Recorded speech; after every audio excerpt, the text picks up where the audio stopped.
Guys, a little car share here. I wanted to come on to talk about the importance of sleep, but also managing hormones, not throughout the night only, but in the morning as well. The importance of sleep, as we talked about it before, when we talk about sleep hygiene for our body, especially as women, especially as we're getting into our peri and menopause time of our life, it's really, really important, because when we're sleeping, we're burning the most fat, and we are also repairing tissues.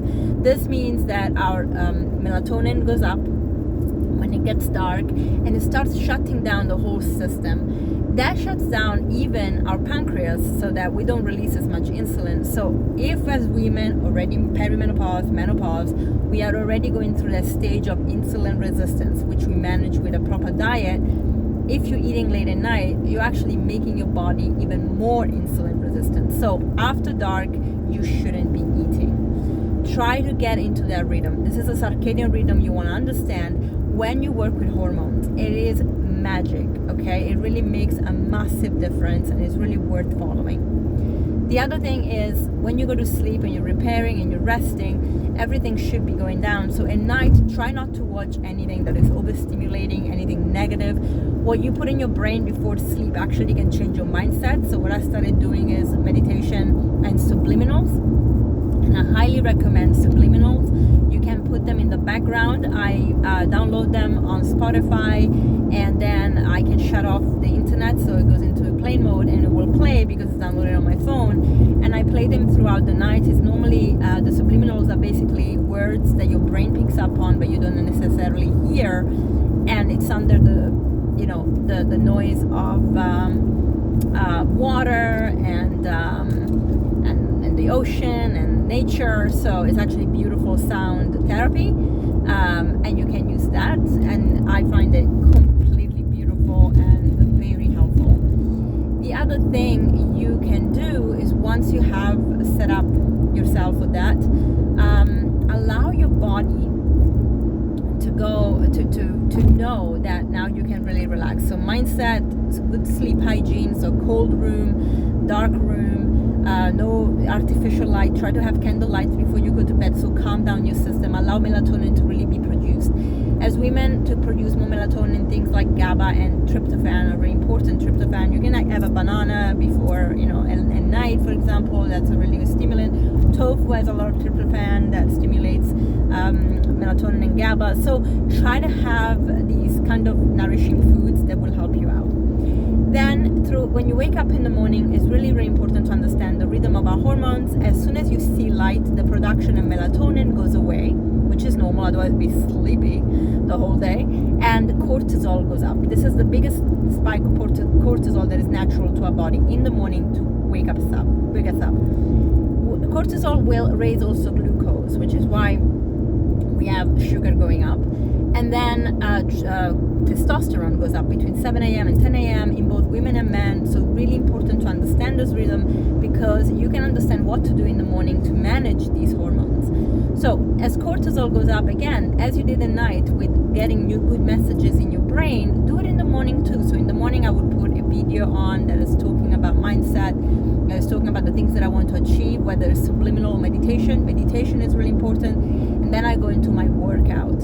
If you want to build muscle, you can build muscle really easily in the morning between 7 and 10 because of testosterone being higher, as well as at night. Testosterone spikes in the evening, so this is why in research, when I mentioned what is the best time to work out, research found that men build much bigger muscle at night because testosterone will go up at that time too.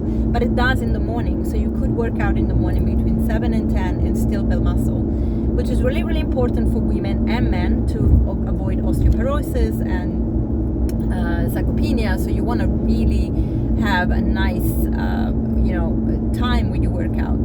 So meditation, working out, it doesn't have to be a full hour. You can work out for 20 minutes and really build your body. In fact, as I got into the rhythm myself to work out in the morning first time, even if I am not willing, like if my body's like, oh come on, just rest today, I do it religiously. I wake up, I meditate, and then I work out, and there is no compromising that, because it will set me up for the rest of the day. And sometimes I work out later in the day as well, because I do a class or whatever, which is great, but my morning workout is my kick off, and it really does help even in terms of energy. And this is before I eat anything, before I drink anything, so there's nothing in my body. I'm still in fasting state, still into that ketogenic state. So I try really and be mindful about that, especially because I personally stop eating around 5 o'clock, 6 o'clock, depending. Sometimes I try as early as possible, so I have a very long fast, except the times of the month when I'm not supposed to fast, which is before when I'm ovulating, and then before my period. But generally speaking, I do that early so that I can really boost my hormones and allow my body to just burn fat and be healthier, increase digestion, and so on. And so I think that those things are very, very important to think about and really pay attention to, because if we understand the character of our hormones, just like as we speak about a lot with our cycle as women for progesterone and estrogen, if we actually understand that we have testosterone like men do, we don't get it every 15 minutes, but for us women, we get the spike in the morning, we get a little spike in the evening, men get a little spike every 15 minutes. We want to make sure that we're supporting these hormones. Now, to support these hormones is not just the lifestyle I just mentioned and the things you can do, but also what you have in your house. Last night I did an inner circle and we talked about the air quality in our homes. Air quality will either promote hormones well-being or jeopardize it. What does that mean? If we have scented candles and artificial products and chemicals in our body, those VOCs in the air will compromise our hormone production. In fact, things like perfume can really stop our hormone being healthy. Like for men, even the cologne, testosterone will suffer.